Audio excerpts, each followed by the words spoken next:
Jadi bagaimana? Kita tunggu? Bisa di? Oh, ada jalannya? Oh ya. Kita mulai saja kalau begitu. Penting bisa berfungsi alatnya.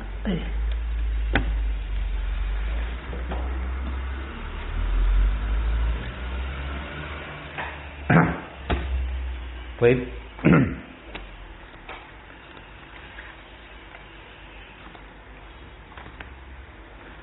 Bismillahirrahmanirrahim. Assalamualaikum warahmatullahi wabarakatuh. Innal hamdalillah nahmaduhu wa nasta'inuhu wa nastaghfiruh wa na'udzu billahi min shururi anfusina ومن سيئات أعمالنا من يهده الله فلا مضل له ومن يضلل فلا هادي له أشهد أن لا إله إلا الله وحده لا شريك له وأشهد أن محمدا عبده ورسوله يا أيها الذين آمنوا اتقوا الله حق تقاته ولا تموتن إلا وأنتم مسلمون أما بعد إخواني في الدين أعزني الله وإياكم. Alhamdulillah, kita melanjutkan pertemuan kita, pembahasan kitab Usulun fil Muamalat Al-Mali Al-Mu'asirah, karya dari Syekh Khalid bin Abdullah Al-Muslih hafizahullah ta'ala wa ra'ahu. Yang kitab ini meskipun sangat ringkas, terlihat seperti kutip kecil, tapi sangat bermanfaat, sangat penting, bahkan dipandang sebagai salah satu kitab yang paling penting dalam pembahasan tentang muamalah al-mu'asirah, tentang jual beli kontemporer, tentang jenis perdagangan, usaha jual beli, bisnis kontemporer. Karena dalam kitab ini disebutkan kepada kita usul, kaidah-kaidah pokok dalam perkara buyu, dalam perkara muamalah maliyah, ya, dalam perkara transaksi perdagangan dan apa yang berkaitan dengannya, yang dia bermanfaat dalam memahami sah tidaknya, boleh atau tidaknya bentuk-bentuk jual beli bisnis yang berkembang sekarang ini, ya. Jadi perlu kita ingatkan kembali bahwa judul kitabnya Usulun fi Muamalat Al-Mali Al-Mu'asirah, kaidah-kaidah pokok dalam muamalah maliyah, dalam perdagangan dan apa yang berkaitan dengannya, kontemporer, yang berada pada masa sekarang ini, Al-Mu'asirah, ya. Ini bukan maksudnya bahwa kaidah-kaidah yang disebutkan dalam kitab ini hanya ada pada bentuk transaksi jual beli kontemporer. Bukan itu maksudnya. Kaidah-kaidah itu didapatkan dari nas-nas syariat. Maka tentu saja didapatkan kaidah-kaidah itu dan tatbiknya, penerapannya dalam bentuk jual beli transaksi yang tradisional, disebut dengan al-muamalat at-taqlidiyah. Bentuk jual beli transaksi tradisional, maksudnya yang sudah ada di dalam buku-buku fikih, gitu ya, yang tentu berkembang dengan sekarang transaksi kontemporer tadi. Jadi kaidah itu ada di sana, diambil dari nas-nas syariat, ya. Nah kemudian kaidah-kaidah ini tatkala dia merupakan kaidah, ya, hukmun kulli, hukum yang berlaku secara umum, maka pastilah pula berlaku pada transaksi modern. Nah, justru dengan melihat kaidah-kaidah tersebut diterapkan atau tidak, ada atau tidak pada transaksi modern ini, kita bisa menghukumi transaksi yang modern yang sekarang ini, transaksi kontemporer ini, apakah dia sah sesuai syariat atau bertentangan dengan syariat. Jadi kalau begitu, transaksi kontemporer, bentuk jual beli modern, itu ada dalam tatbiknya. dalam penerapan kaidah. Jadi nanti saya akan sebutkan lafal kaidahnya bagaimana. Setelah itu makna dari kaidah. Setelah itu dalil dari kaidah itu. Kemudian jika terjadi perselisihan pendapat di kalangan para ulama, beliau sebutkan, ya, pendapat pertama demikian, pendapat kedua demikian, dalil pendapat pertama ini dan munakasyahnya demikian, ya, dalil pendapat yang kedua demikian, sisi pendalilannya ini dan munakasyahnya seperti itu. Kemudian yang dirojikan oleh beliau yang mana, ya. Kemudian penerapan, ini yang terakhirnya, tatbik, penerapan dari kaidah itu dalam bisnis kontemporer. Nah, di situ ada bentuk muasirah itu, ya, ada pada prakteknya, penerapannya. Jadi kita ingin mencoba untuk mengetahui hukum syariat terhadap bisnis kontemporer tadi, dan itu sesungguhnya didapatkan dengan mengetahui kaidah-kaidah yang disebutkan oleh Syekh di sini. Jadi penting sekali berarti, ya, mengetahui kaidah-kaidah tersebut, ya. Telah kita sebutkan dalam pertemuan terdahulu, ya, bahwa perkara muamalah berbeda dengan perkara ibadah. Perkara ibadah, dia adalah perkara yang berkaitan dengan bagaimana cara kita beribadah kepada Allah Subhanahu wa ta'ala. Dalam definisi ibadah dikatakan ismun jami'un likulli ma yuhibbuhu Allah wa yardahu min al-aqwali wal a'mal al-zahirah wal batinah. Ungkapan yang luas mencakup seluruh apa yang Allah cintai dan ridhai dari perkataan maupun perbuatan yang zahir maupun yang batin. Jadi targetnya pada apa yang dicintai dan diridhai Allah, dan tidak mungkin kita mengetahui apa yang Allah cintai dan ridhai kecuali melalui nusus syariat, Al-Quran ataupun As-Sunnah, ya, keterangan dari Al-Quran dan hadis Nabi Sallallahu Alaihi Wasallam yang sahih, kan gitu ya. Maka selain itu tidak bisa. Maka dikatakan dalam kaidah ibadah, al-aslu fiha al-mana' wa tahrim. Kaidah dalam ibadah adalah hukum asalnya tidak boleh kita melaksanakan suatu bentuk ibadah, mengatakan dia adalah suatu amalan ibadah kecuali jika ada dalilnya. Kan gitu ya? Ya. Bedanya dengan muamalah perkara yang berkembang. Apa yang merupakan kesepakatan, konsensus, perkara yang berlaku sesuai dengan adat kebiasaan, itu ciri muamalah, ya. Maka pembatasan kepada muamalah, membatasi perkara muamalah, tadyiqun, adalah bentuk menyempitkan keluasan dan rahmat Allah. Jelas ya? Oleh karena itu, akan disebutkan nanti dalam kaidahnya bahwa hukum asal dalam muamalah ini adalah manusia bermuamalah dengan apa yang mereka kerjakan, ya, dan asalnya halal, sah dan dibolehkan kecuali ada pelanggaran terhadap syariat. Ya. Dan ini memberikan kepada kita bahwa nas-nas, keterangan dalil yang datang tentang ibadah jauh lebih banyak daripada dalil-dalil tentang muamalah. Jelas ya? Faham apa korelasinya? Mengapa kok dalil tentang ibadah itu banyak, sangat banyak dibanding dengan dalil tentang masalah muamalah? Ya. Sekali lagi karena memang ibadah membutuhkan petunjuk praktis. Ya. Detail. Ya. Sedangkan perkara muamalah tatkala dia perkara yang berkembang, ya, sesuai dengan adat kebiasaan, tempat dan zaman, maka yang dibutuhkan adalah mengikatnya dengan kaidah. Sehingga cukuplah dengan dalil yang menunjukkan kaidah 1, 2, 3 daripada dalil yang detail dan rinci 100, 200. Paham ya? Maka sekali lagi dalil tentang perkara muamalah jauh lebih sedikit. Tapi bersamaan dengan sedikitnya, dia lebih penting. Kenapa? Karena dia perkara kaidah bersifat kaidah. Ya. Bersifat rumusan. Kenapa? Agar mampu mencakup, ya, permasalahan-permasalahan yang banyak yang dipastikan berkembang sampai akhir zaman.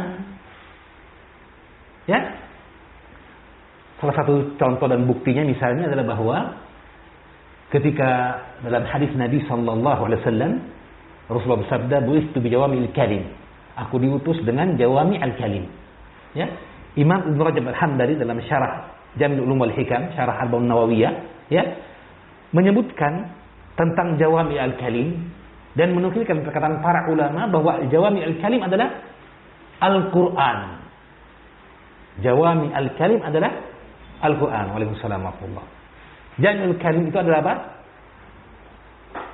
Kalimat, ya, kalimat-kalimat yang dia mukhtasarat, qalilul alfazi wa kathirul ma'ani. Kalimat-kalimat yang ringkas, bilangan katanya sedikit, tetapi maknanya sangat luas. Itu namanya jami'ul kalim. Qalilul alfaz wa kathirul ma'ani. Itu maknanya jawami'il kalim. Nah, mengapa para ulama mengatakan Al-Quran itu sebagai jawami'il kalim? Ada yang tahu? Mengapa Al-Quran dikatakan jawami'il kalim? Ditafsirkan. Ya? Karena Al-Quran menghapuskan syariat sebelumnya. Ya? Dan Al-Quran berlaku sampai kapan? Sampai kapan? Sampai akhir zaman, kan? Ya. Dan kita tahu bahwa kejadian sampai akhir zaman itu tidak bisa terangkum dalam buku apapun. Bahkan sekalipun ensiklopedia Britannica, ya kan? Tidak akan bisa merangkum kejadian sampai akhir zaman. Tidak bisa. Sampai hari kiamat nanti. Nah, syariat, yaitu Al-Quran, mencakup semua permasalahan yang dibutuhkan oleh umat manusia sejak diutusnya baginda Nabi sallallahu alaihi wasallam aja berlakunya syariat ini sampai akhir zaman. Tidak ada batas waktunya, kan gitu ya. Nah, ketentuan itu melazimkan bahwa kalau begitu Al-Quran pasti berisi kaidah-kaidah yang bersifat jawami'il kalim tadi. Ya. Kalau ada penyebutan detail, kisah dan sebagainya, itu hanyalah contoh, ya, atau permisalan yang diinginkan nilai yang terkandung dari cerita-cerita tersebut. Paham ya? Ya. Oleh karena itu, kita dapatkan terus para ulama ahli tafsir berdalil untuk peristiwa-peristiwa yang terjadi sekarang maupun yang akan datang nanti, bahkan dengan qasasul Al-Quran, kisah-kisah yang terdapat dalam Al-Quran. Yang mungkin orang mengatakan, ya Ustaz, kejadiannya sudah sama lampau, sudah lewat. Ya, kondisi berbeda, tunggu dulu makna yang terkandung dalam qasas tersebut. Allah berfirman, "Inna lakum fil qisasi la'ibrah." Sesungguhnya dalam qisas itu ada ibrah, ada pelajaran. Jelas ya? Ya. Maka disebut Al-Quran itu apa? Jawami' al-kalim. Karena dia berlaku sampai akhir zaman. Jelas ya? Ya. Maka ikhwan fillah, seperti itulah pula perkara muamalah. Ya, diingatkan oleh penulis kitab, ya, Syekh Khalid Al-Muslih hafizahullah taala, kalau kita ingin perbandingan yang biar real nih, bagaimana sebenarnya dalil dalam perkara ibadat dibanding dalil dengan perkara muamalat. Kata beliau, lihat Bulughul Maram. Saya coba lihat dalam Bulughul Maram. Bulughul Maram min Adillatil Ahkam, karya Al-Hafidz Ahmad bin Ali bin Hajar Asqalani rahimahullah taala. Ya, mengumpulkan hadis-hadis hukum yang penting. Dia lebih luas dari kitab Umdatul Ahkam. Umdatul Ahkam juga kitab yang mengumpulkan hadis hukum. Cuman bedanya Umdatul Ahkam hadis yang muttafaqun alaihi, disepakati oleh Imam Bukhari dan Muslim. Disepakati artinya tidak hanya dikeluarkan Imam Bukhari Muslim, tapi juga lafalnya sama atau mendekati dengan sahabat yang meriwayatkan hadis yang sama. Itu kalau Umdatul Ahkam. Maka terbatas. Ya, karena sumbernya juga terbatas. Hanya Bukhari Muslim. Adapun Bulughul Maram dia luas. Mencakup semua kitab-kitab sunnah yang diambil darinya hadis-hadis penting yang berkaitan dengan masalah hukum. Dari Sunan Baihaqi, ya, dari Musnad Imam Ahmad, dari Ashabus Sunan yang 4, Ya, bahkan dari kitab-kitab yang lainnya. Yang disebutkan, saya sebutkan secara khusus jika tidak dalam kitab-kitab sunan tersebut. Ya, itu kitab Bulughul Maram. Maka saya periksa kitab Bulughul Maram, perkara ibadah dari taharah sampai haji. Ya, itu ada 646 hadis. Nah, ini disebut apa? Ini contoh ya. Contoh berapa banyak sih hadis-hadis tentang perkara ibadah itu? Tentu saja lebih banyak dari itu. Tapi kita ambil contoh saja, persentase gitu ya. Dalam Bulughul Maram sampai hadis ke-646 tentang perkara ibadah. Ya. Kemudian mulai hadis 647 ya sampai hadis 822 itu perkara buyu muamalah. Ya, kalau kita kurangkan 822 dikurang 646 176 hadis saja tentang jual beli dan yang berkaitan dengannya. Dibanding 600 hadis tentang ibadah. Itu kalau kita pakai mazhab jumhur. Jumhur yang mengatakan muamalah yang dimaksud adalah muamalah maliyah. Jual beli dan apa yang berkaitan dengannya. Ya. Seperti aqdut tausiqat, ya. Akad seperti apa, jaminan, ya, itu untuk penegasan. Kemudian juga misalnya aqdut tabarru'at, ya, wakaf masuk, hadiah masuk, ya, hibah pemberian. Ini masuk dalam hitungan muamalah maliyah atau al-muawadhat wa yattasilu biha, ya. Hukum jual beli dan yang berkaitan dengannya. Maka itu hanya 176 hadis. Kalau mengikuti mazhabnya Imam Abu Hanifah yang mengatakan muamalah itu kata beliau, akan datang nanti juga, mencakup perkara yang berkaitan nikah talak cerai juga, NTCR. Atau disebut dengan ahwalus syakhsiyah. Ya. Itu juga masuk dalam perkara muamalat, ya. Maka kalau itu yang kita lihat, maka itu sampai pada hadis dari hadis 647 mulainya sampai hadis 989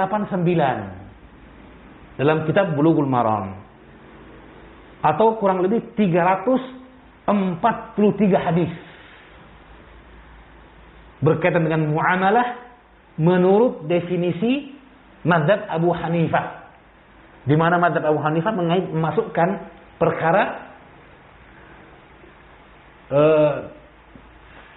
apa tadi?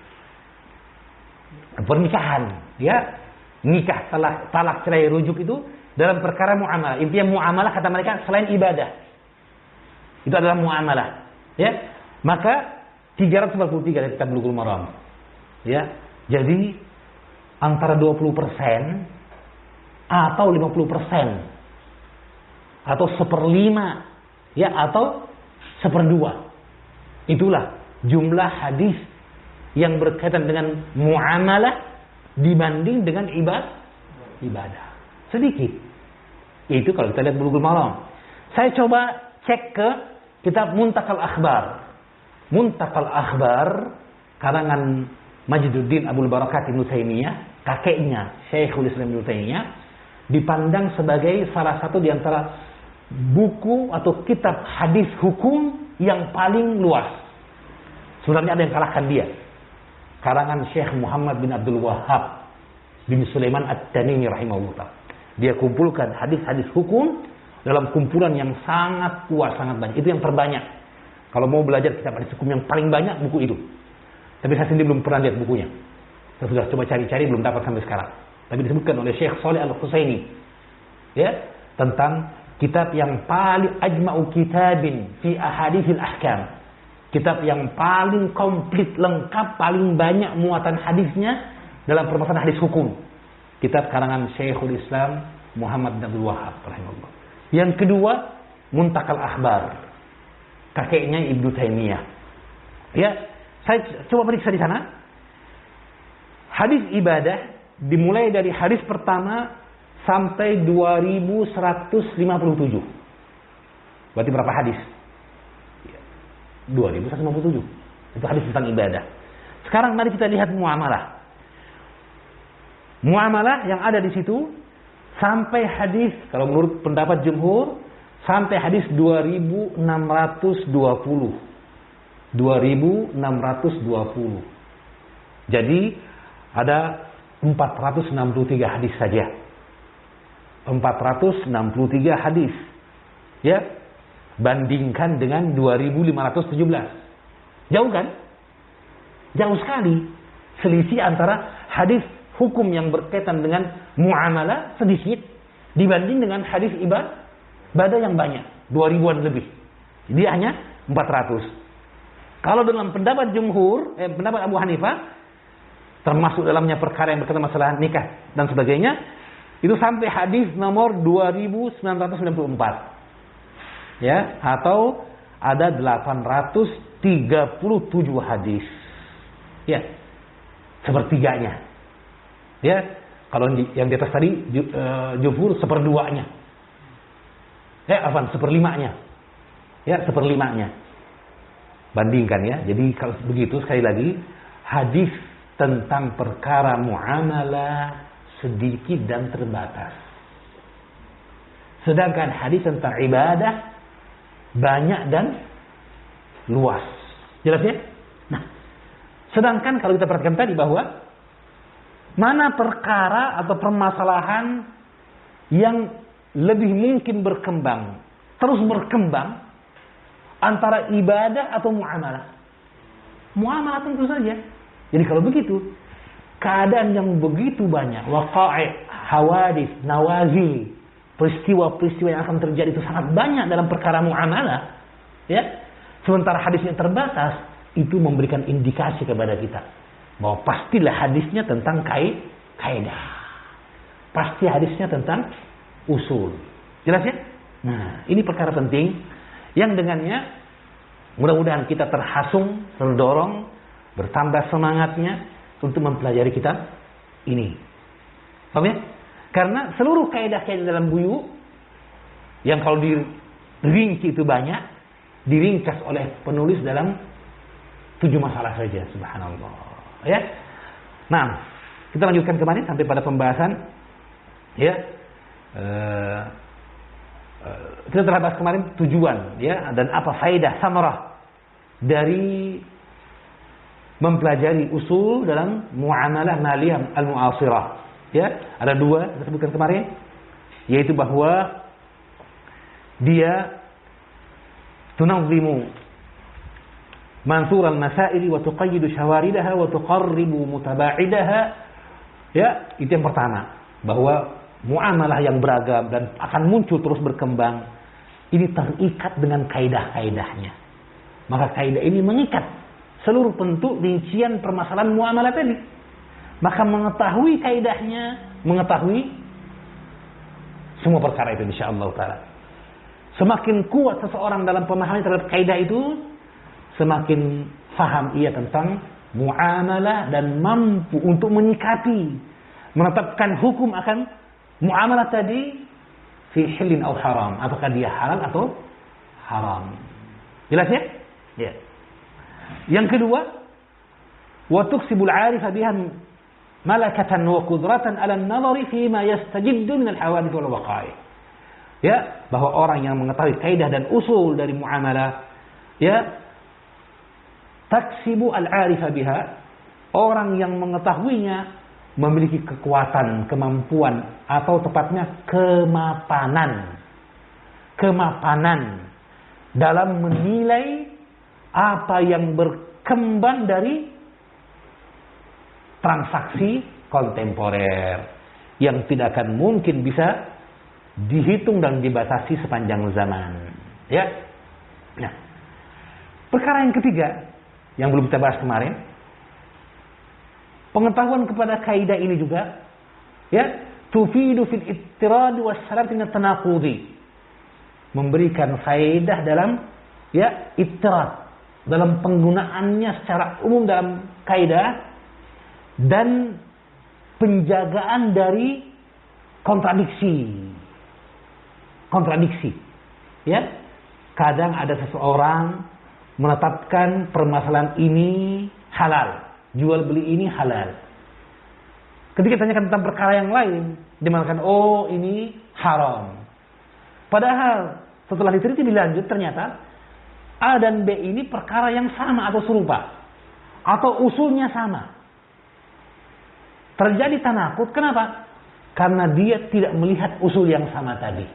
Dia menyangka permasalahan pertama usulnya ini, yang kedua itu, maka berbeda, maka hukum pun berbeda. Padahal jika diteliti lebih lanjut, usulnya sama. Maka orang yang melihat perkara usul itu dengan benar mengatakan fulan tanaqadha fi qawlihi. Fulan pelin-pelan dalam menetapkan hukum, tidak jelas, tidak punya standar yang jelas. Ini dikatakan halal, kok yang itu haram? Padahal ini sama dengan yang itu. Masalahnya bukan karena dia mengetahui usul tersebut namun menolaknya, tidak. Dia tidak melihat usul itu. Dia tidak menyadari atau dia menerapkan usul yang lain. Jelas ya? Maka itulah permasalahan mengapa terjadi khilaf di kalangan sebagian fuqaha al-mu'asirin, yang para ahli fikih kontemporer, tentang beberapa permasalahan kontemporer. Paham ya? Karena penetapan illahnya, tahqiqul manatnya, bagaimana meneliti mana yang merupakan illah sebab yang sesungguhnya, mana yang bukan, ya. Mana kaidah yang diterapkan, mana yang tidak bisa diterapkan. Terjadi perbedaan, maka terjadilah hukum. Jelas ya? Nah, kalau begitu mengetahui kaidah menjadikan kita aman dari kesimpang siuran. Ya, dari ketidakjelasan, dari kontradiksi. Ini perkara yang ketiga, ya. Nah, ini perkara yang sangat penting dalam perkara muamalah, ya. Dan kaidah-kaidah yang ada dalam usul muamalat al-mu'asirah ini adalah qawaidul jami', ya. Bagaikan jawami'il kalim, seperti jawami' al-kalim, ya. Baik. Nah, kalau begitu ikhwani fiddin, kita lihat apa saja kaidah yang dibawakan oleh Syekh dalam kitabnya ini. Kata beliau, wa qad istafaitu min qawaidil bab wa usulihi sab'ata usulin ya ummahatu qawaidi hadzal bab. Aku telah memilih dari kaidah-kaidah bab muamalah ini serta usulnya 7 usul. 7 saja. Ya. Kalau tidak, jika dikembangkan bisa banyak. Ya. Yang dia merupakan pokok utama, kaidah pokok dalam bab jual beli ini. Ya. Wa hiya kama yali, dan itu adalah sebagaimana berikut ini. Yang pertama, al-aslu fil buyu'i, al-aslu fil muamalat, al-hil. Perkara pertama, hukum asal dalam jual beli. Ya, hukum asal dalam akad transaksional, ibaratnya begitu. Ya. Tentunya dimaksud dengan muamalat adalah muamalat maliyah tadi, transaksi harta. Ya. Baik. Yang kedua, man'udz zulmi. Ya, pencegahan kepada kezaliman. Itu kaidah yang kedua. Usul yang kedua. Ketiga, man'ur riba. Terlarangnya riba. Ya. Nanti akan ada penjelasan kaidah dan penerapannya dalam bentuk muamalah yang ada sekarang ini. Jika terjadi, terbukti pada bentuk jual beli itu, ya, kapanpun dia mulai dicetuskan, terbukti adanya perkara riba, maka hukumnya apa? Haram. Itu kaidah, ya. Karena kaidah bahwa dia berlaku, ya, ketika didapatkan apa yang disyaratkan pada perkara tersebut, maka berlaku ketentuannya, ya. Yang keempat, man'ul gharar. Ya, man'ul gharar. Pencegahan kepada gharar, untung-untungan. Gharar nanti akan datang penjelasannya, bisa banyak maknanya. Tapi di antara maknanya adalah gharar, untung-untungan. Ya. Itu yang keempat. Yang kelima, man'ul maisir. Pencegahan pada perjudian. Ya. Pencegahan pada perjudian. Ya. Maka ini perjudian juga ada bentuknya. Ya, dan beberapa bentuk jual beli, ya, ini pun berlaku padanya bentuk maisir, bentuk perjudian. Dan sekarang ini sangat banyak di media-media online. Ya. Kemudian yang keenam, man'ut tadlisi wal ghish. Man'ut tadlis, pencegahan terhadap tindakan penyamaran, menyamarkan aib, cacat yang ada pada produk ataupun pada harga. Ya, pencegahan penyamaran dan penipuan.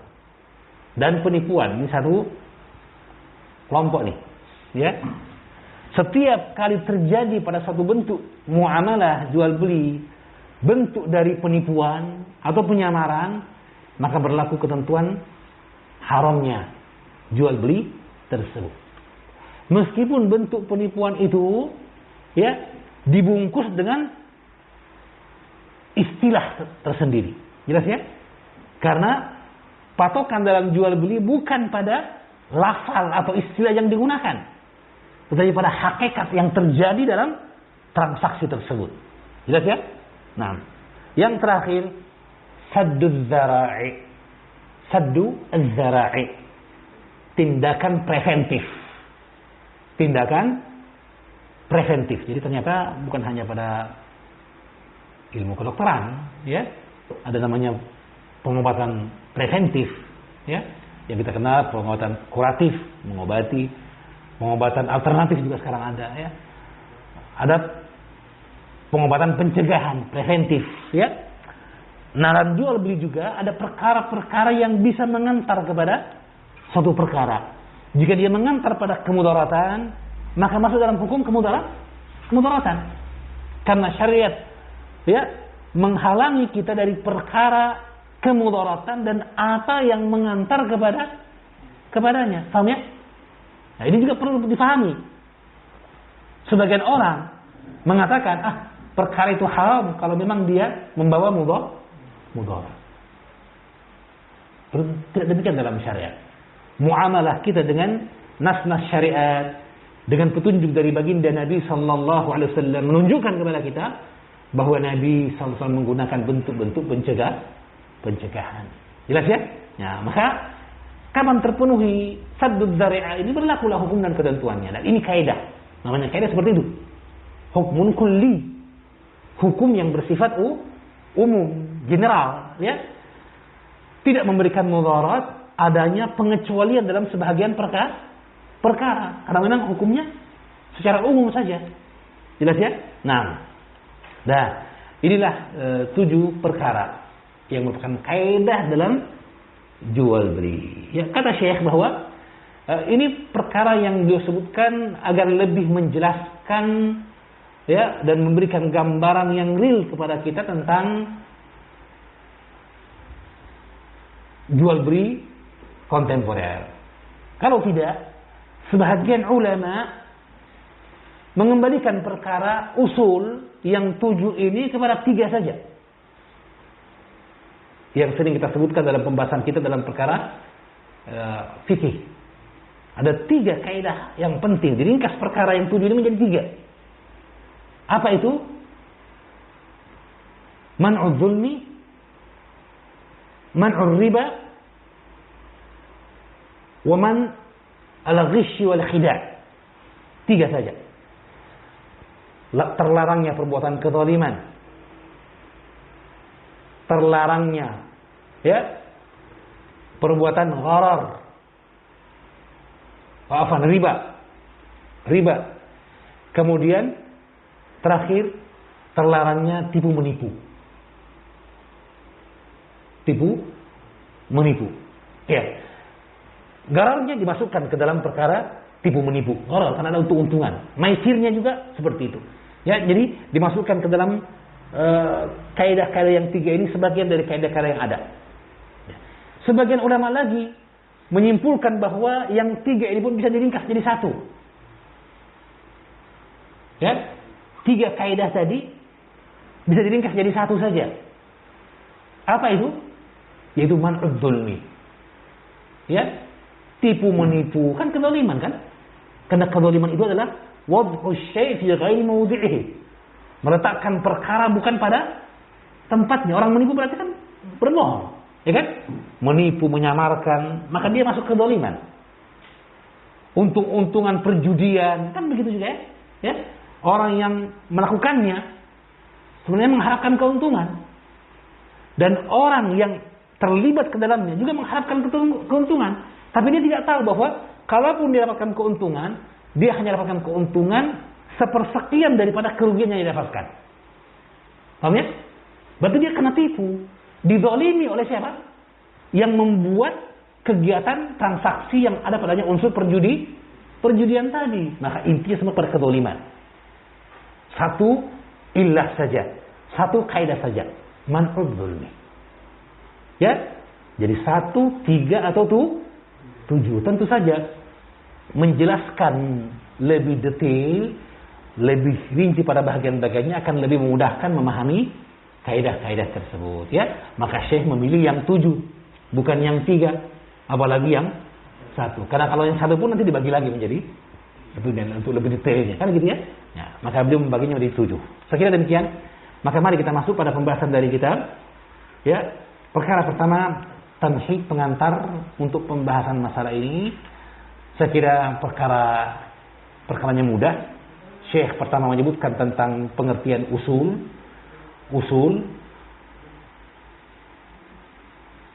sebagai pengantar pembahasan dalam materi tentang hal ini. Usul bentuk jamak dari asal, jam'u aslin wa huwa lughatan asfalu syai'i wa asasuhu alladhi ya'tamidu 'alaihi al-bina'. Usul bentuk kalimat jamak, mufradnya adalah aslun dalam bahasa Arab. Secara bahasa berarti asfalu syai', perkara yang paling di bawah. Bahagian yang paling di bawah disebut sebagai aslu. Seperti aslu syajarah. Artinya apa? Bisa akar pohon, bisa juga batang pohon. Ya. Kalau dilihat dari paling bawahnya berarti dia adalah akar pohon, ya. Wa asasul ladzi ya'tamidu 'alaihi al-bina. Juga adalah fondasi yang bersandar padanya bangunan. Jadi aslul bina, fondasi bangunan bagi para tukang batu. Ya, sebelum membangun dinding apalagi masang atap, tentu harus bangun apa dulu? Fondasi. Fondasi disebut aslul bina. Ya. Kalau melihat bahwa cabang-cabang pohon itu dan ranting-rantingnya serta daunnya adalah bahagian yang berada pada batang pohon, maka batang pohon disebut juga apa? Aslus syajarah. Kalau tadi akar pohon bisa jadi apa? Aslus syajarah, karena dia bahagian paling bawah dari pohon, struktur pohon. Paling bawahnya apa? Akar kan, gitu ya. Ya. Tapi kalau melihat bahwa pohon kan terdiri dari rimbunan dedaunan, dahan dan ranting, kan gitu ya? Ya. Maka dia tidak mungkin berdiri sendiri, lepas. Ada yang menopangnya. Apa yang menopangnya? Batang pokoknya. Maka disebut dia aslus syajarah, itu batang dasar dari pohon. Dalam Al-Quran, asluha sabitun wa far'uha fi as-sama. Batangnya kokoh, sementara cabangnya sampai ke langit, ranting-ranting dan daunnya, ya. Nah, itu secara bahasa, ya. Adapun secara istilah, ya, maka dia adalah al-aslu adalah ma yubna alaihi ghairuh. Saya mengatakan boleh ada qil al-aslu ma yubna alaihi ghairuh. Oleh karena dikatakan bahwa al-aslu adalah ma yubna alaihi ghairuh, sesuatu yang dibangun di atasnya perkara yang lain. Sesuatu itu disebut apa dia? Asal, ya. Nah, perkara yang dibangun di atas asal disebut apa? Furu', cabang, disebut cabang. Ya, itulah, ya. Saya sebutkan penjelasan yang lain secara bahasa, tapi itu tidak penting bagi kita. Adapun secara istilah syariat, secara istilah, ammal aslu fil istilahi fayutlaqu ala iddati ma'anin kulluha jara bihi al-isti'malu kulluha jara bihi al-isti'malu fi kalami ahli al-ilmi. Adapun secara istilah syariat, secara bahasa istilah para ulama, para fuqaha, aslun, bentuk tunggal dari usulun, ya, diinginkan dengannya beberapa makna. Ya, yang pertama saya menyebutkan di sini ada 4. Ya, yang pertama asal artinya dalil. Dalil. Ya, seperti seorang mengatakan al-aslu fit tayammumi al-kitabu. Ya, asal tentang disyariatkannya tayammum adalah apa? Al-kitab itu ayat dalam Al-Qur'an. Ya. Wa in kuntum junuban fatahharu wa in kuntum marda aw ala safarin aw jalan fa in lam tajidu ma'a fatayammamu sa'idan thayyiba. Dalam surah Al-Maidah ayat ke-6, surah An-Nisa ayat 43. Ayat tentang tayammum, ya. Maka al-aslu dalilu. Dalilu tayammumi al-kitabu. Aslu tayammumi al-kitabu. Aslu artinya dalil. Ya, ketika kita berdiskusi dengan seseorang, beliau tanya, apa asalmu dalam masalah ini? Maksudnya apa dalilmu? Ini dalil saya. Ya, maka demikian ditelakkan oleh para ulama. Ya, seperti juga al-aslu fi masil khufain. Asal dalam mengusap khuf, alas kaki adalah apa? Al-hadithu. Hadis, bukan ayat. Ya, oleh karena itu para ulama menyebut tentang masalah hadis-hadis seputar mengusap khuf. Ya, maka maksudnya dalilnya. Ya, sekian itu jelas. Yang kedua, makna asl ay al-qaidatul mustamirrah. Kaidah al-kulliyatu al-mustamirrah. Kaidah yang bersifat umum dan berlaku terus-menerus. Kaidah yang berlaku umum dan terus-menerus. Terus-menerus artinya bahwa dia kapan terjadi maka berlaku perkara tersebut. Ya, seperti misalnya kata saya di sini, kaqaulihim tahammulul aqilati lid-diyati khilaful asli.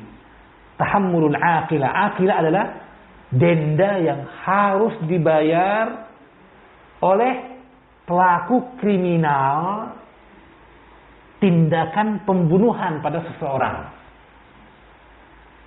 Paham ya? Ya. Dia harus membayar diyat.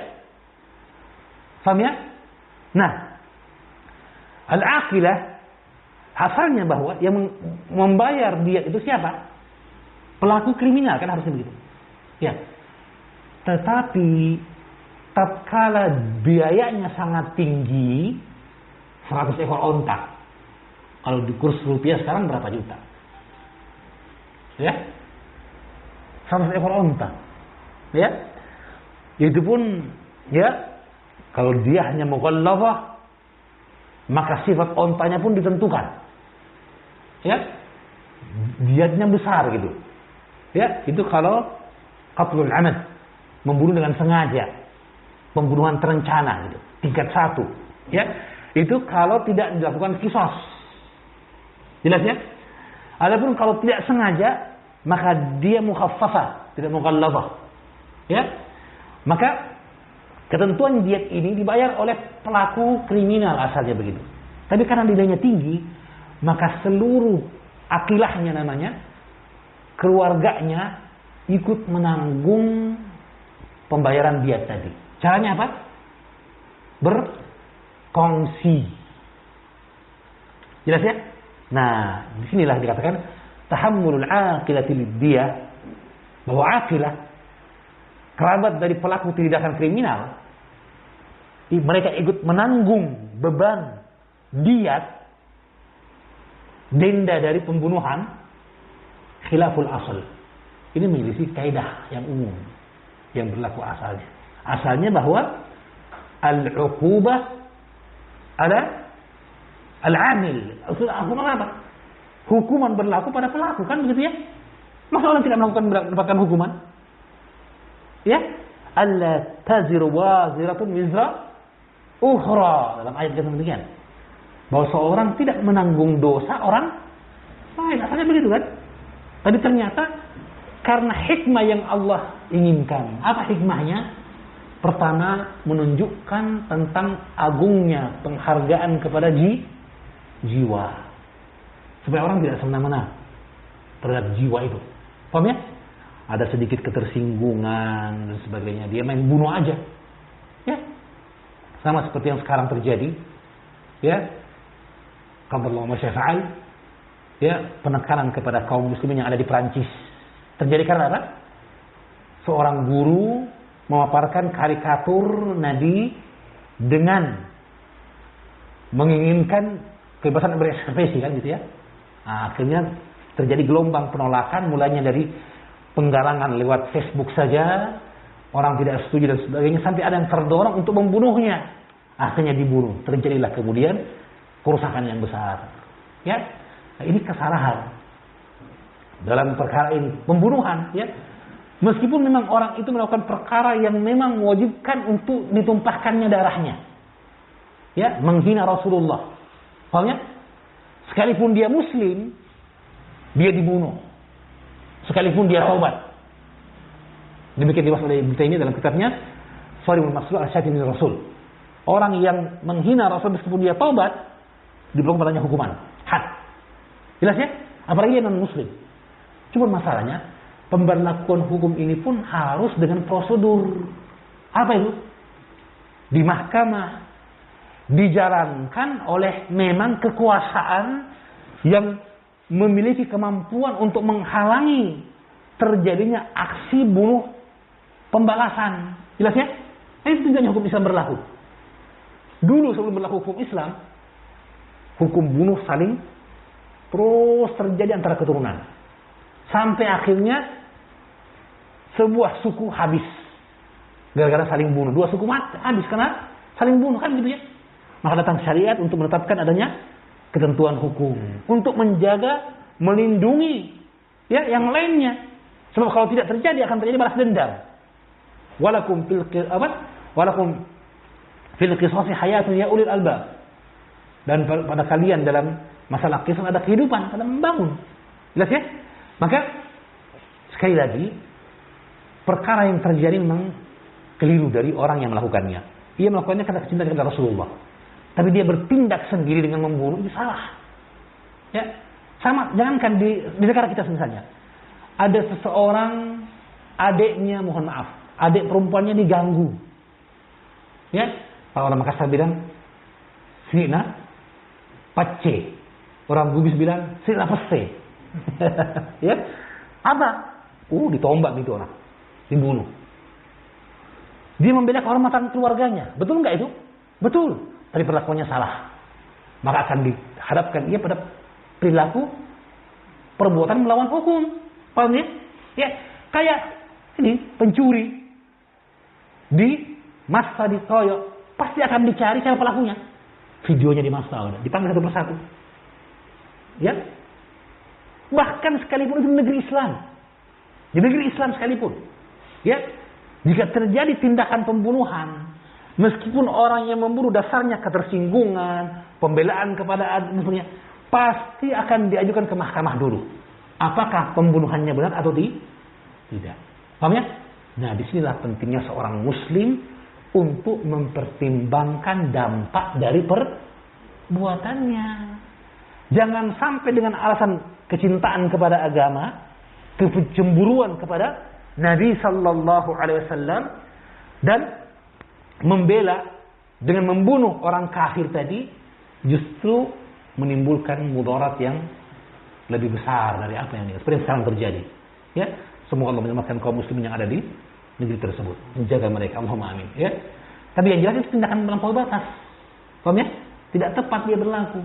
Ya, maka akhirnya terjadi apa yang apalagi itu tadi ya, hukuman yang berlaku di negeri muslim sekalipun. Kalau terjadi tindak pengeroyokan, pembunuhan, pasti akan dicek dulu siapa pelakunya dan apa motifnya.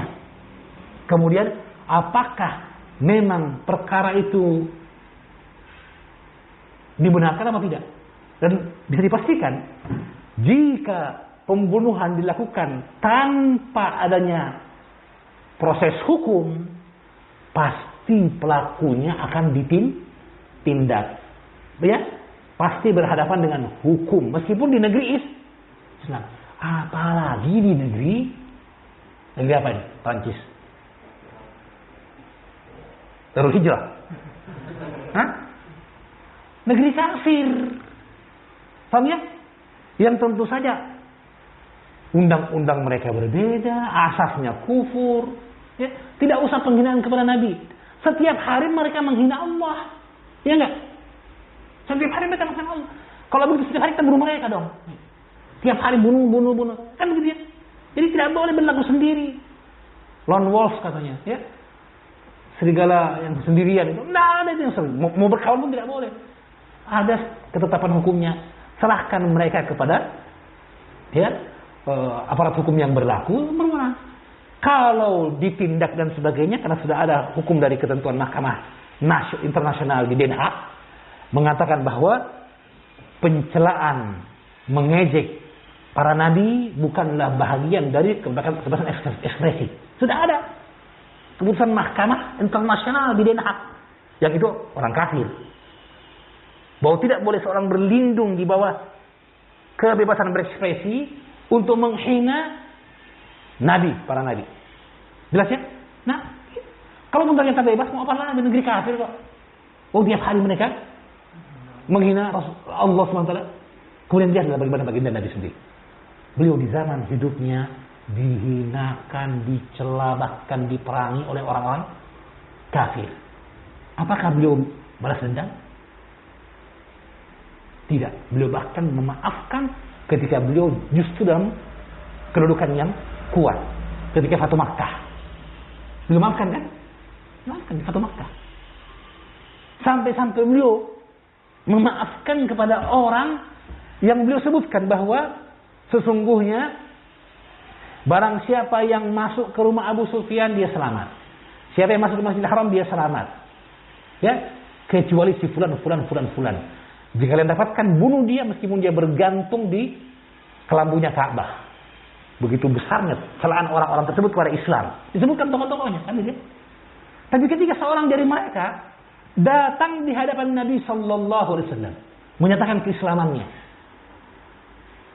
sampai Rasulullah tidak segera menerima keislamannya, menunggu agar ada sahabat yang membunuhnya, kan dia masih kafir seperti itu. Tapi ternyata tidak ada yang bergerak. Maka Nabi sodorkan tangannya menerima baiat keislaman orang tersebut. Setelah itu orang itu dibebaskan pergi karena seorang yang muslim terjaga darah dan hartanya.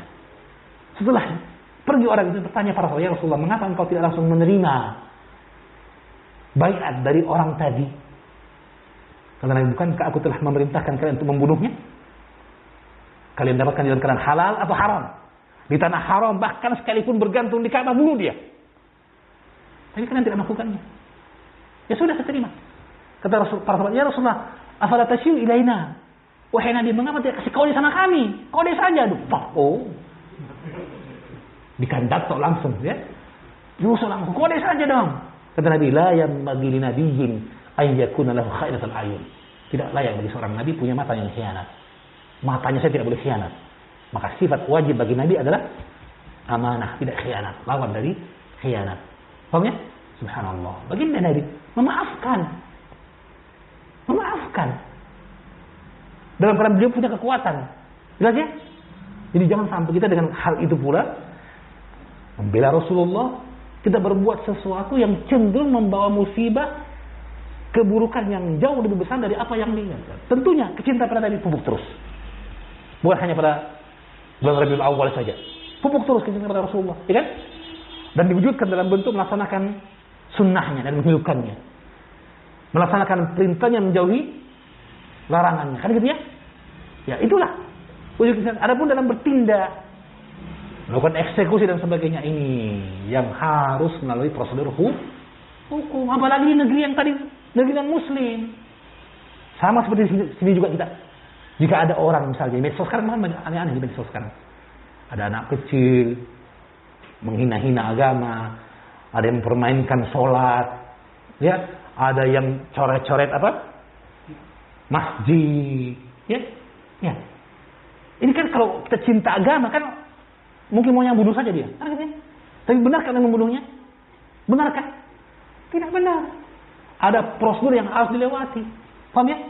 Maka untuk itu hendaknya kita mempertimbangkan sikap dan perbuatan yang kita lakukan. Jelas ya ikhwan? Ya. Agak jauh kita keluar ini. Ya. Ya, tapi intinya tadi, mengapa beban diat itu tidak hanya ditanggung oleh pelaku kriminal, tapi kerabat keluarganya, agar kerabat keluarganya pun mengetahui tentang pentingnya menjaga jiwa itu. Satu yang berbuat, semua yang berkaitan dengannya, meskipun dia tidak ikut dalam perbuatan, ikut menanggungnya, agar mereka menyadari agungnya harga dari jiwa seorang muslim. Tidak paham ya? Menyelisih asal, tapi datang karena hikmah. Itu maksudnya ya, khilaful asli. Wa qauluhum al-aslu anna an-nass muqaddamun al-zahir. Perkataan mereka pun bahwa hukum asal nas. Nas itu istilah. An-nas adalah dalil ma la yahtamilu illa ma'nan wahid. Dalil yang tidak punya arti kecuali satu saja. Itu namanya nasun. Ini disebut dengan apa? Ma'ani istidlal, ya, ma'ani dalil, ya. Itu dalam syariat ada 4. Imma an yakuna an la yakuna lahu illa ma'nan wahida. Nas itu cuma ada 2 saja. Pertama, jika dia tidak memiliki kecuali satu makna saja, disebutlah dia nas. Tidak punya makna kecuali satu saja. Maka yang seperti ini tidak layak ada perselisihan di dalam memahaminya, kan ya? Karena tafsirnya cuma satu. Tafsirnya cuma satu gitu. Ya. Kedua, ma yahtamilu ma'nayani au aksar. Teks kalimat dari dalil yang memiliki 2 kemungkinan makna atau lebih. Jelas ya? 2 kemungkinan makna atau lebih. Nah, disinilah yang mungkin terjadi khilaf. Kalau nas tidak. Jelas ya? Nah, yang memiliki 2 kemungkinan makna atau lebih ini terbagi lagi 2. Terbagi 2 dia. Imma ya, kedudukan dari makna itu, kedudukan dari makna, kekuatan dan tingkatannya tidak sama. Yang tidak punya whiteboard ya, tidak sama atau sama, ya, atau sama. Jadi tadi nas memiliki suatu dalil syariat, imma memiliki satu makna saja, tidak yang lain disebut nas, atau punya 2 atau lebih makna. Yang 2 atau lebih makna ini terbagi 2. Yang pertama, bahwa tingkatan makna tersebut sama derajatnya. Nah, ini disebut mujmal. Ya. Seperti firman Allah dalam Al-Qur'an, wal mutallaqat yatarabbasna bi anfusihinna thalathata quru. Dan wanita yang dicerai, ya, dan masuk masa iddah, yatarabbasna bi anfusihinna thalathata quru. Mereka menunggu 3 quru. Quru itu apa artinya? Lafaz quru musyarak, lafaz yang memiliki 2 makna yang seimbang. Apa itu? Quru bisa berarti haid. Artinya 3 kali haid. Atau quru artinya bersih dari haid, at-tuhuru. Satu lafaz memiliki 2 makna yang berseberangan. Adad namanya. Bisa haid, bisa bersih dari haid. Paham ya? Maka dia jadilah mujmal. Ya, sama tingkatan. Yang kedua, yang punya 2 makna atau lebih, tidak sama tingkatannya. tidak sama tingkatannya. Ya? Maka yang kuat, makna yang lebih kuat dari yang lainnya disebut zahir. Masuk di sini dia.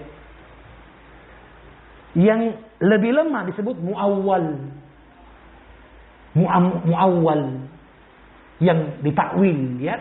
Nah, itu penjelasannya.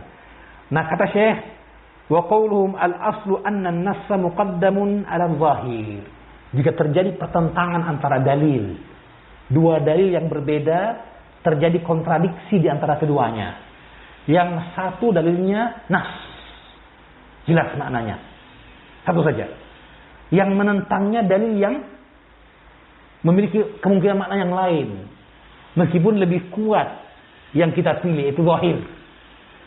Mana yang didahulukan, hukum asalnya, kaidah yang dipakai, yang berlaku adalah nas lebih dahulukan daripada yang zahir sekalipun.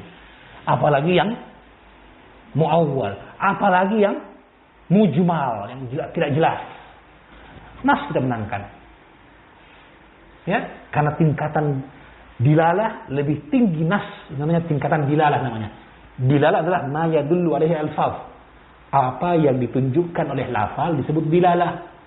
Dilalah tingkatannya, kalau kita bagi urutannya, pertama nas, kedua zahir. Ada dua kemungkinan atau lebih, tapi ini yang satu lebih zahir. Ada qarinah yang menunjukkannya, sehingga dia lebih tinggi tingkatan maknanya dibanding yang selainnya. Yang selainnya disebut muawwal, kemungkinan makna yang lemah. Kalau zahir, kemungkinan makna yang lebih kuat. Ya. Kemudian yang berikutnya adalah al-mujmal, yang tidak bisa ditentukan, sama kuat. Sehingga kita menangkan mana makna yang terpilih. Itulah tingkatannya. Ya. Kaidahnya yang asal, yang apa? Nas didahulukan daripada yang zahir. Jelas ya? Ini makna yang kedua dari al-aslu. Mana yang ketiga? Ar-rajih. Ar-rajih. Ya, seperti al-aslu fil kalami al-haqiqatu. Hukum asal dalam perkataan adalah hakikat. Hakikat adalah ma yuradu bil alfaz. Apa makna yang diinginkan oleh lafal? Ya. Makna yang diinginkan oleh lafal. Seperti saja, dia saudara saya. Hakikatnya apa? Saudara apa? Saudara kandung. Kan gitu ya? Itu hakikatnya. Dikatakan saudara berarti saudara kandung. Setelah dirunut, tidak ada hubungan saudara kok dia. Oh, berarti maksudnya saudara se-Islam. Maka ini menyelisih hakikat. Khilaful asal. Jelas ya? Asal hukum asalnya bahwa lafal itu dibawa kepada makna yang hakiki, bukan kepada makna majazi. Ma yajuzu fil lughah. Seperti kisah Nabiullah Ibrahim alaihissalam ketika bersama istrinya Sarah, ya kan? Di mana bertemu dengan seorang raja yang zalim, yang suka mengambil istri orang. Maka ketika melihat istri Nabi Ibrahim alaihissalam, dia bertanya, "Man hadhihi? Siapa ini?" Kata Nabi Ibrahim, "Hadhihi ukhti." Ini saudara perempuanku. Sang raja bilang, saudaranya yang mau ambil ki. Saya mau ambil istrinya orang karena saya raja. Dia ingin tampakkan togoknya, kesombongannya, kecokokannya. Kalau dia ambil anaknya orang, kalau dia ambil saudaranya orang, nggak ada unsur jababirahnya, nggak ada nilainya katanya. Paham ya? Tapi kalau saya ambil istriku, kalau ambil saya raja, siapa lagi? Tampak di situ kebengisannya, kezalimannya, maka dilepaskan. Tapi lihatlah kemudian bahwa Nabi Ibrahim akhirnya mengadukan hal itu kepada istrinya. Saya bilang, kamu pergi. Istri mengatakan, tidak mengapa. Aku adalah seorang dalam Islam. Tidak ada orang Islam di muka bumi kecuali mereka berdua ketika itu. Ya. Dan Nabiullah Ibrahim alaihissalam menghitung ini sebagai kadibah. kedustaan. Ya kan? Sudah dalam hadis Abu Hurairah, sahih riwayat Bukhari, Muslim, dalam hadis syafaatul uzma. Ketika di akhirat nanti orang-orang menantikan ditetapkannya hukum, maka akhirnya manusia datang kepada para nabi, mulai dari Nabi Adam alaihissalam sampai kepada Rasulullah SAW, minta agar para nabi ini memberi syafaat untuk disegerakannya penghitungan. Nanti apa yang terjadi? Semua nabi berudzur mengingat apa yang ada di kesalahan mereka, termasuk Nabiullah Ibrahim. Apa yang dia ingat? Dia ingat akan kadzibnya, bentuk kebohongannya. Padahal itu bukan bohong yang jelas. Namanya kinayah. Bentuk kinayah. Kata bersayap. Ya, saudara, ya, perempuan. Memang hakikatnya adalah saudara keturunan. Tapi juga bisa berarti apa tadi? Saudara anak bangsa, saudara persaudaraan. Ya, saudara dalam agama, persaudaraan karena daerah. Saudara itu bos dari mana? Dari Bone. Paham ya? Saudara. Tapi itu makna majaz, bukan hakikat. Paham ya? Dan dia menyebutkan lafal yang memberi kesan atau difahami makna hakikat, padahal yang diinginkan makna majaz atau makna yang bukan hakikat. Maka itu boleh. Ya, cuman ada bentuk-bentuk dari kedustaan, maka dihitunglah oleh beliau, subhanallah. Nabi Ibrahim alaihissalam menghitungnya sebagai bentuk kedustaan. Jelas ya? Ya. Beda dengan kejadiannya Rasulullah ketika hijrah dari Mekkah ke Madinah, ya, kan dikejar, dicari oleh orang. Tanya, kamu dari mana? Apa jawab Rasulullah? Minal ma'. Saya dari air. Maksudnya dipahami oleh orang-orang di Jazirah ketika kaum ma' itu berarti di Yaman. Yaman kan ada pelabuhannya. Dari Yaman ini, bukan dari mana-mana. Dari Yaman orang melintas. Berarti bukan pelarian dari Makkah ini. Padahal Nabi menginginkan dengan itu minal ma'i, minal nutfah. Saya kan dari sperma. Ya? Dari sperma. Maka Nabi menyebutkan lafal yang difahami makna hakiki, namun beliau inginkan dengannya makna kinayah atau makna majazi. Jelas ya? Ya. Maka sekali lagi, yang asal difahami perkataan orang adalah dengan apa? Hakikatnya. Itu kaidahnya. Disebutlah dia usul, al-aslu, ar-rajih, yang rajih, yang kuat dalam perkara ini. Ya. Rabi'an yang keempat, al-mustashab. Al-mustashab dari kata sahiba yang berarti berteman. Al-mustashab artinya talabul musahabah, yang senantiasa menjadi, yang senantiasa menemani. Itu mustashab. Ya, disebut juga dengan istilah al-bara'atul asliyah. Disebut juga istishabul hal namanya. Bahwa hukum asal ya pada sesuatu perkara. Kaqaulihim al-aslu fil asya'i al-mubahah. Hukum asal dalam suatu perkara adalah mubah. Hukum asal dalam suatu perkara adalah mubah. Ya, disebut dengan al-aslu.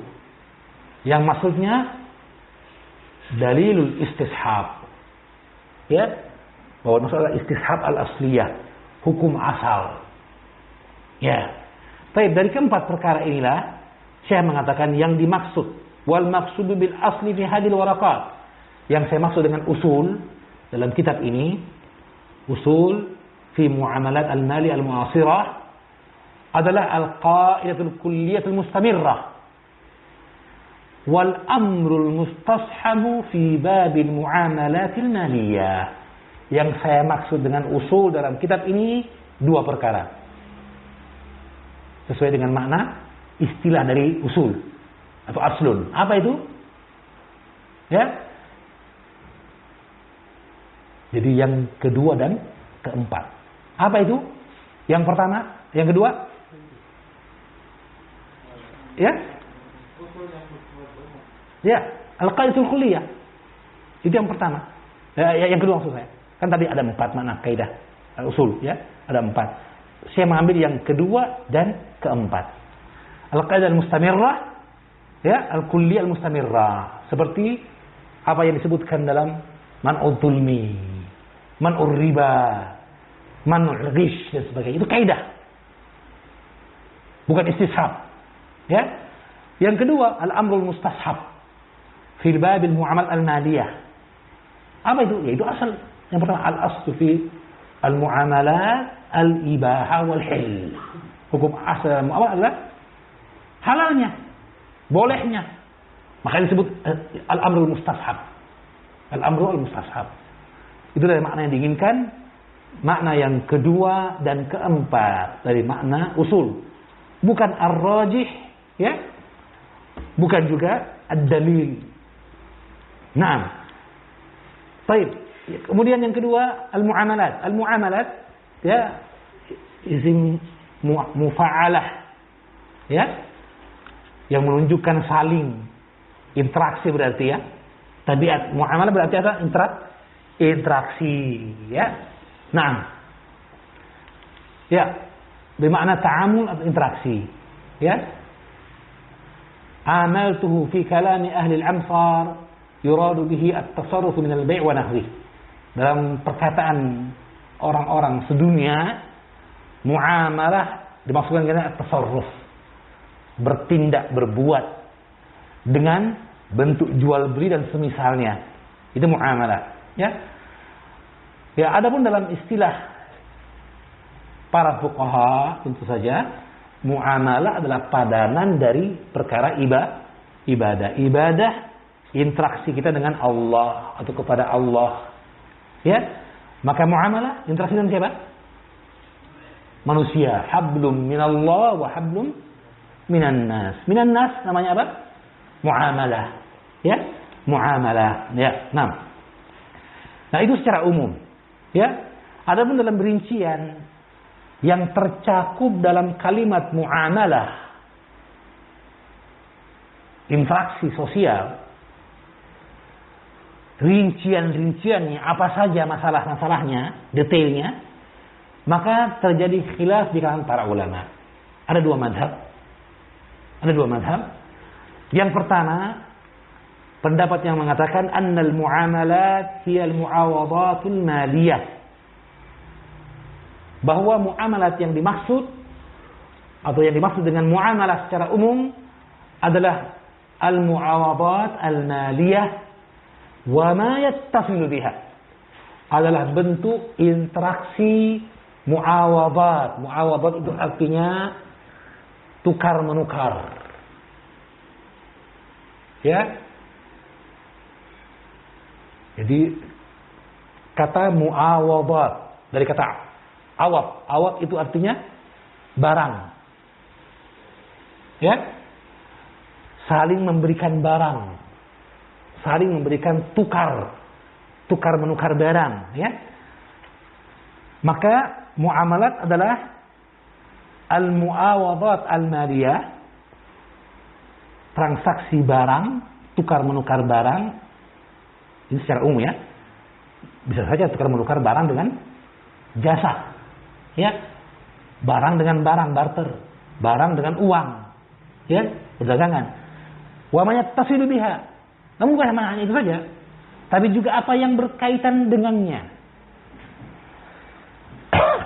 Dia bukan tukar menukar barang, tapi terjadi karena tukar menukar. Misalnya rihan. Apa itu rihan? Barang jaminan. Barang jaminan terjadi karena apa biasanya? Karena utang, ya. Dan terjadi banyaknya pada utang jual beli. Paham, ya? Maka ada barang yang dijadikan sebagai jaminan. Nah, barang ini milik siapa? Barang jaminan milik siapa? Milik yang pegang atau yang dititipkan, yang menitipkan? Yang menitipkan. Barang jaminan milik yang menitipkan. Yang megang hanya pegang amanah untuk menjaga sebagai pertanggungjawaban pelunasan uangnya yang dipinjam. Kalau dia tidak bisa bayar tepat waktu, barang jaminan bisa dijual. Kemudian pemegang barang jaminan tentunya dengan persetujuan pemilik barang. Kemudian pemilik uang tadi mengambil apa yang menjadi haknya dari harga barang tadi. Sisanya dikembalikan kepada pemilik barang. Maka barang jaminan tetap milik pemiliknya. Kan gitu ya? Tapi sekarang bolehkah pemiliknya menjual sendiri? Barang-barang saya kok. Motor saya jaminkan untuk utang atau barang. Saya ambil barang lain. Misalnya kain untuk konveksi. Ya, saya ambil yang masih ya, begitu. Saya jaminkan motor saya. Itu motor saya. Saya boleh jual enggak? Boleh jual? Boleh. Karena barang saya kan? Tidak boleh. Tidak boleh jual tanpa persetujuan orang yang punya hak dari uang atau barang yang saya ambil. Kenapa? Karena meskipun motor itu milik saya, sekarang terikat dengan zimmah yang namanya utang piutang. Betul barang saya, tapi saya tidak punya kebebasan dalam hal menggunakannya, menjual belikannya, sebagaimana barang yang lain yang tidak menjadi bahan jaminan. Paham ya? Maka rihan hakikatnya bukan muawadat, bukan tukar menukar.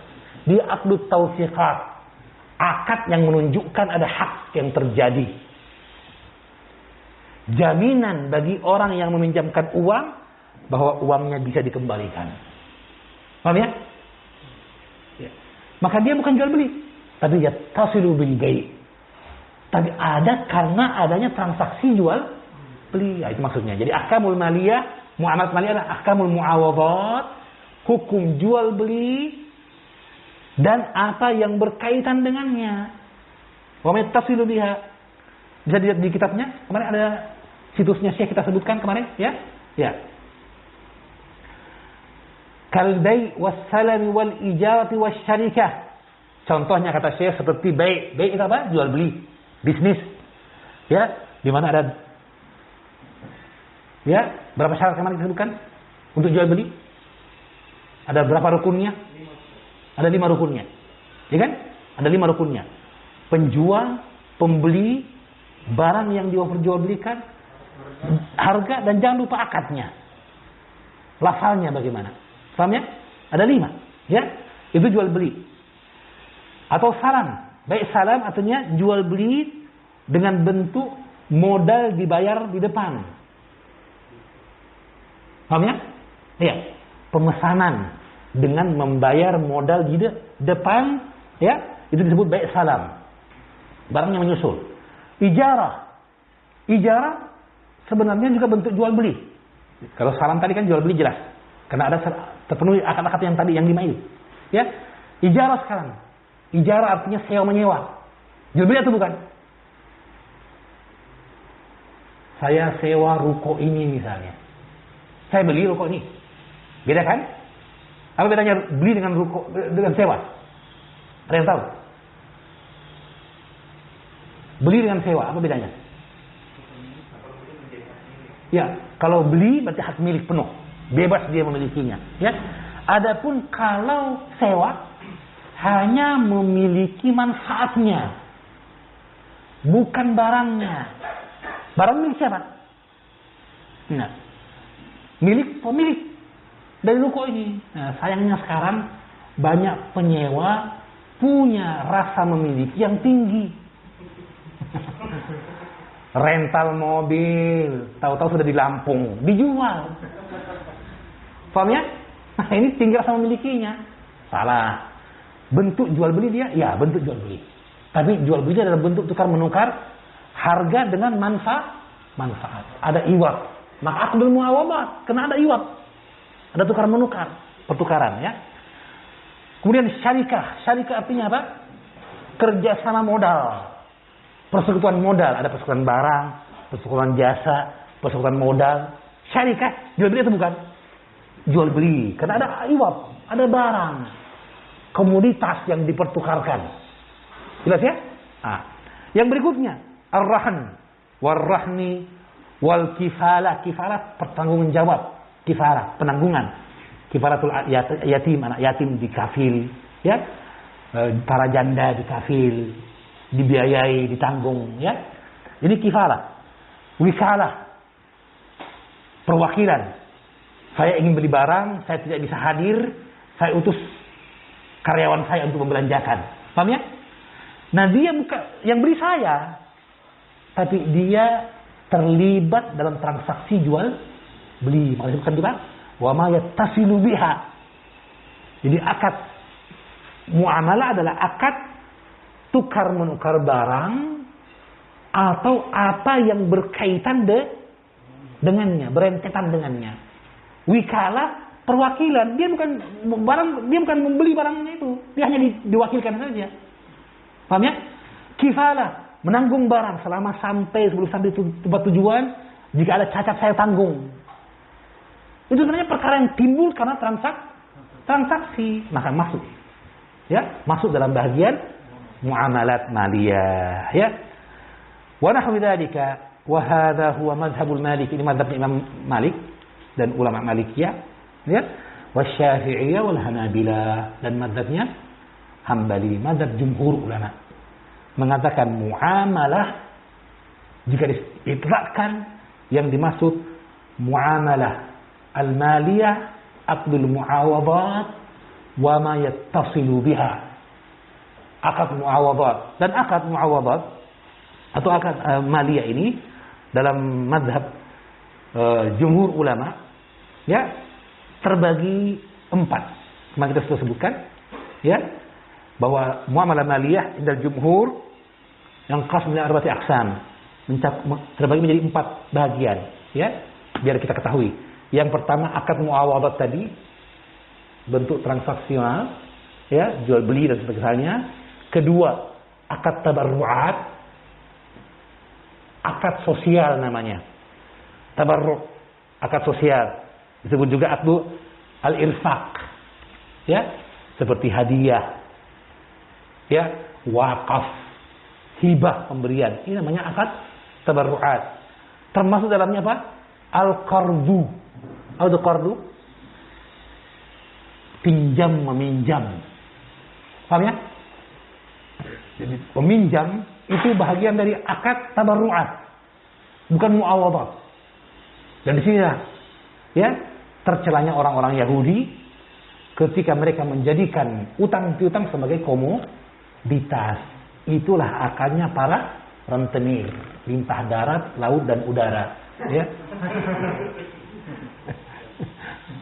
Ya. Baik. Yang ketiga, qismu syarikat. Jadi qismu al-muawadat, yang kedua qismu tabarru'at, yang ketiga qismu syarikat. Ini di sana ada musyarakah, mudharabah, ya, dan bentuk-bentuk persekutuan usaha bisnis dan badan yang lainnya, ya. Yang keempat, aqdut tawsiqat. Aqdut tawsiqat atau qismut tawsiqat, yaitu bagian dari bentuk muamalah yang diinginkan dengannya penetapan akan hak dan penjagaan. Penetapan akan hak dan penjagaan. Akad ini disebut akad tawsiqat. Seperti yang tadi kita sebutkan, farihanun makburah. Akad barang jaminan, ya. Kemudian hiwalah misalnya, tahwil. Si A punya hutang kepada si B, paham ya? Ya, yang jatuh tempo, ya. Sementara si B juga punya hutang pada si C, ya. Jadi orang berutang kepada orang lain, si A berutang kepada si B dan dia mengutangkan kepada si C. Ya. dia pernah meminjamkan uang kepada si C. Kemudian dia juga berutang pada si B, ini A ini. Ketika utang dari si B ditagih, B minta, mana uangmu? Saya butuh sekarang ini. Kamu sudah jatuh tempo dengan utangmu. Dia mengatakan, ambil moko, uang saya ada sama si C. Dia berutang sama saya. Maka namanya itu hiwalah. Memindahkan kewajiban pembayaran utang. Jelas ya? Nah, itu kaitannya adanya jaminan dan hiwalah menunjukkan bahwa memang ada terjadi hak di situ. Terjadi hak yang harus ditunaikan. Jadi adalah bentuk penjagaan, penunaian dan pelunasan akan hak-hak. Ya.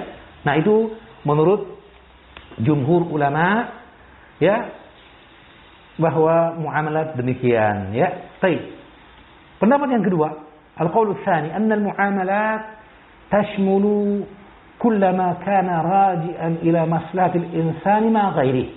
Bahwa yang disebut dengan muamalat kembalinya adalah kepada setiap perkara yang terpulang kemaslahatannya kepada seseorang dan orang lain. Ya, selama maslahatnya itu dalam hubungan ia dengan orang lain, maka disebut dia muamalah. Ya, kaintiqalil amlaki bi'iwadin, seperti berpindahnya kepemilikan. Ya, dengan tukar menukar barang dan uang, atau disebut dengan apa tadi? Jual beli atau bisnis, ya. Au bighairi iwadin, ataupun tanpa adanya iwad. Tanpa ada tukar menukar barang. Bil aqdi ala riqabi, misalnya akad terhadap riqab, membeli budak misalnya, atau budak ya. Budak bar dan sebagainya. Termasuk masalah budak semuanya. Wal manafi, akad terhadap manfaat, hijarah misalnya tadi, ya.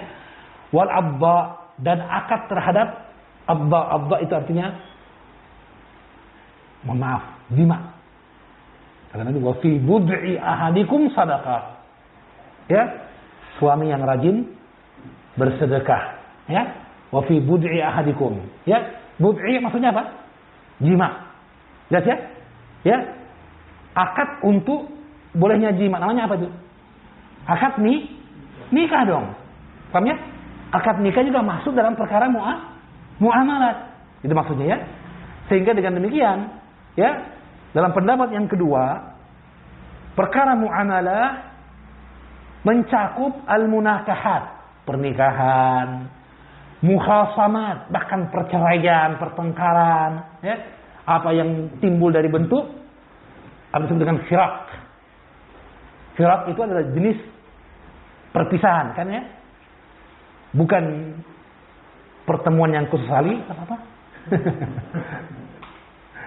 Bukan perpisahan apa ya? Tadi maksudnya perpisahan karena apakah bisa karena cerai atau karena ila bersumpah untuk tidak menggauli, atau zihar, ya, mengatakan dengan kinayah punggungmu seperti punggung ibu saya, atau dengan li'an, melaknat.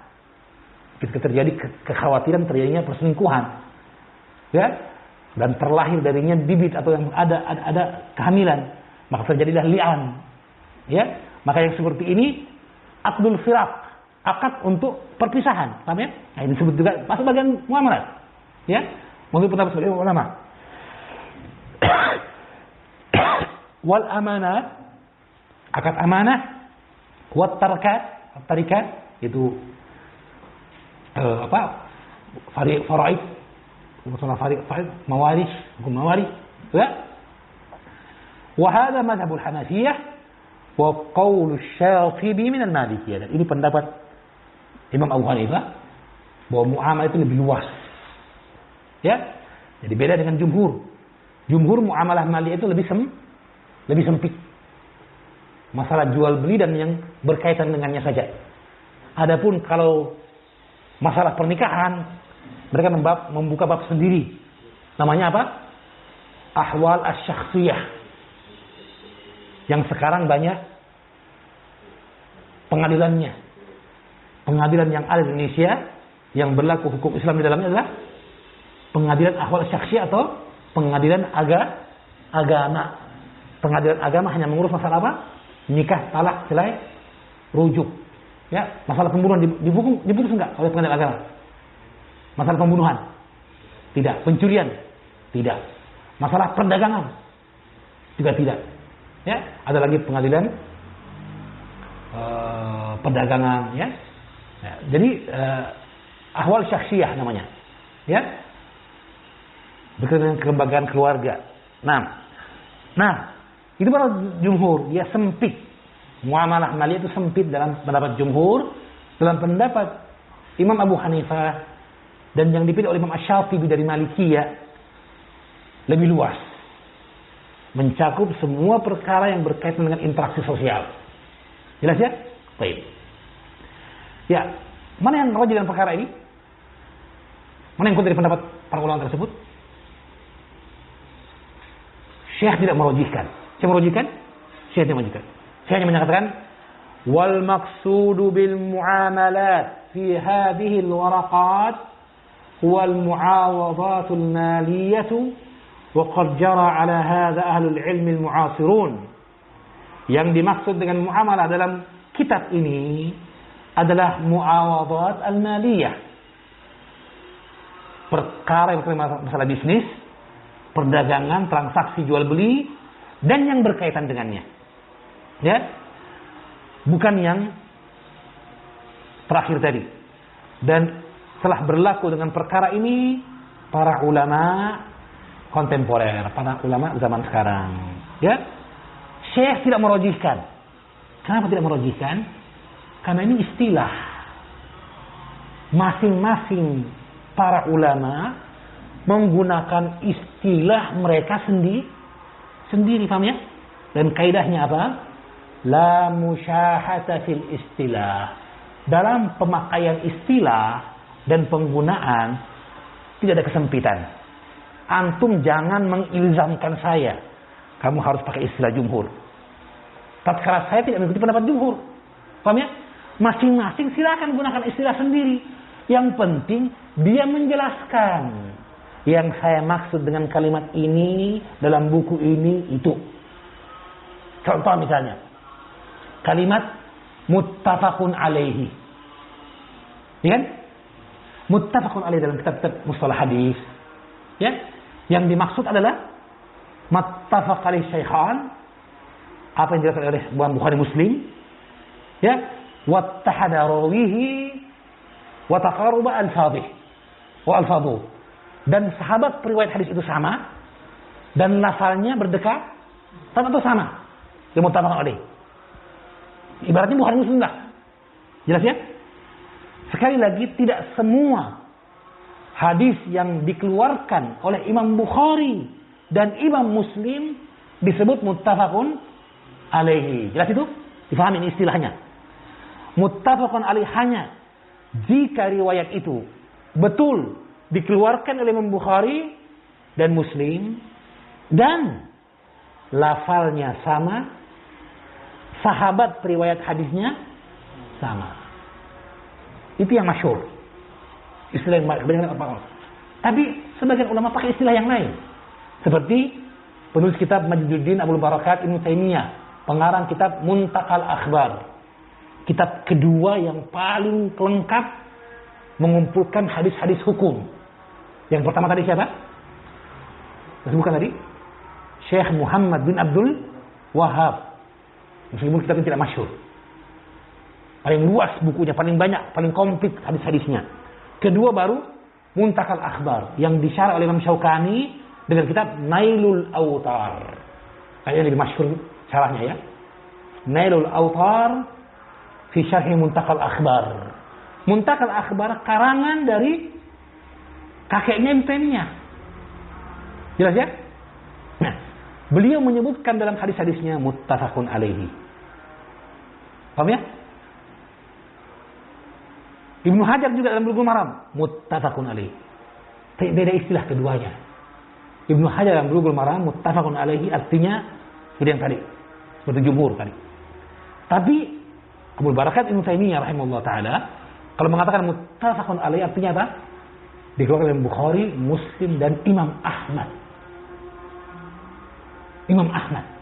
Kalau antum baca Muntakhal Akhbar atau berkata Imam Syaukani bahwa dikeluarkan oleh Imam Abdul Barakat dalam kitabnya Muntakhal Akhbar dan beliau mengatakan muttafaqun alaihi, jangan antum pahami hanya Bukhari Muslim. Jangan. Apalagi dipahami bahwa berarti sahabatnya sama dan lafalnya sama. Tidak. Itu untuk hadis yang dikeluarkan oleh Bukhari, Muslim dan Imam Ahmad. Tanpa membahas sahabatnya sama, riwayat lafalnya sama. Yang penting Bukhari, Muslim dan Imam Ahmad. Meriwayatkan itu, maka dikatakan oleh beliau muttafaqun alaih. Ini istilah bagi beliau.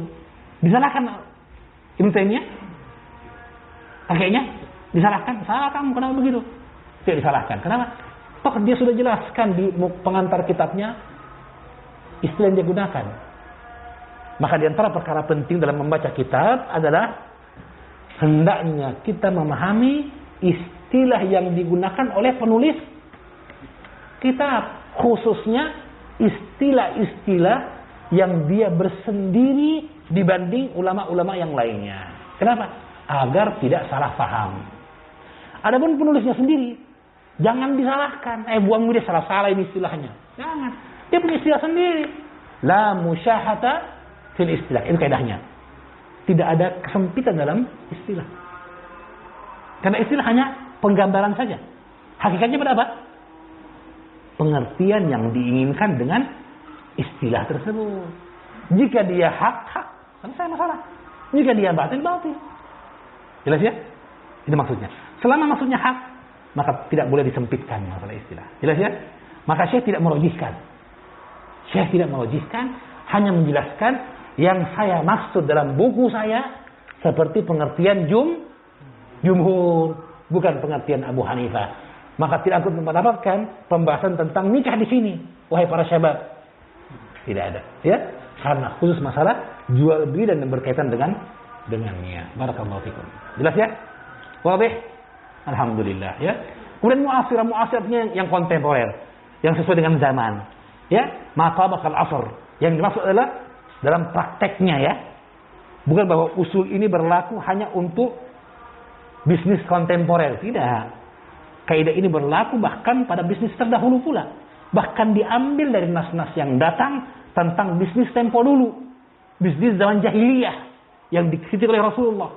Ini begini, itu begitu. Seperti bai'ul hablah. Sekarang tidak ada lagi yang jual begitu kan? Yang ada paling jual sperma. Pejantan maksudnya. Ya, pejantan. Hewan kan ada seperti itu ya. Maka yang seperti ini terjadi zaman-zaman dahulu. Datang nas tentangnya. Tetapi diambil dari nas itu kaidah. Nah, kaidah inilah yang diterapkan pada bisnis kontemporer. Dengannya kita bisa menilai apakah bisnis yang ada sekarang itu halal, sah, boleh terlibat di dalamnya, atau haram, tidak boleh terlibat di dalamnya. Ya, baik. Saya kira demikian. Ya, saya kira tidak ada tanya jawab ini karena jelas insyaallah taala. Dan dengan itu insyaallah kita akan masuk pada pertemuan yang akan datang kepada kaidah yang pertama. Ya, kaidah yang pertama. Kaidah yang pertama ini sangat penting sekali dan ternyata dia bukan kaidah yang disepakati oleh para ulama. Terjadi khilaf dalam para ulama. Dan bahkan dalam penelitian lebih lanjut kita dapatkan bahwa masing-masing mengklaim sebagai pendapat jumhur. Pendapat kebanyakan ulama. Maka perlu kita mengecek mana yang jumhur sesungguhnya dan mana dari pendapat itu yang kuat dalam masalah ini, karena dia merupakan masalah kaidah. Kaidah. Untuk dengannya kita menilai atau menyimpulkan hukum bisnis kontemporer. Wallahu a'lam bishawab. Saya kira demikian ikhwan fillah, mudah-mudahan ada manfaatnya. Yang benar dari Allah Subhanahu wa taala. Wa sallallahu ala nabiyyina Muhammadin wa ala alihi wasallam wa akhiru da'wana alhamdulillahi rabbil alamin.